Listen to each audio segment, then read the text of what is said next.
সেটা হলো যে আমাদের যে স্বরাষ্ট্র উপদেষ্টা উনি আসলে ব্যর্থ। কারণ হলো গিয়ে যে একজন প্রকৃত অর্থে যদি সেরকম সড়ক আইন শৃঙ্খলা রক্ষার জন্য উপদেষ্টা যদি সেরকম হতো, তাহলে কিন্তু এগুলো কিন্তু হতো না। কারণ আজকে 6 মাস আহ, পেরিয়ে যাচ্ছে। তো সেই জায়গায় উনি কিন্তু ওনার কোনো দক্ষতা কিন্তু দেখাতে পারে নাই।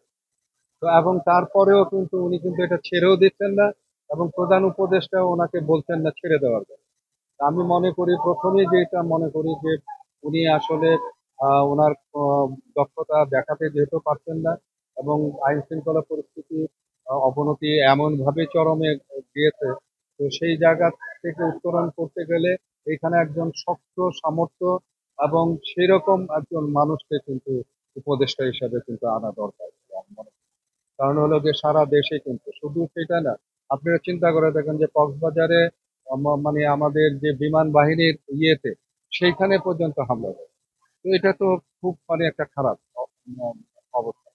তো সেই জায়গায় এটি যদিও মনে করেন যে ফ্যাসিস্ট সরকারের চলে যাওয়ার যে ফ্যাসিস্ট সরকার তাদের দোসররাও এই কাজগুলো করছে, পাশাপাশি যে অন্যান্য যে সন্ত্রাসীরা যারা আছে তারাও কিন্তু সুযোগ বুঝে কিন্তু এইগুলো কাজগুলো করে যাচ্ছে।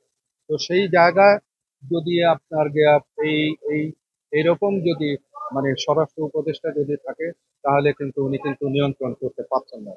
তো যে যার জন্য আমি বলবো, প্রধান উপদেষ্টাকে বলবো যে অনতিবিলম্বে ওনাকে সরিয়ে দেওয়া হোক, সরিয়ে দিয়ে ওনার জায়গায় একজন যোগ্য মানুষকে মানে প্রতিষ্ঠিত করা।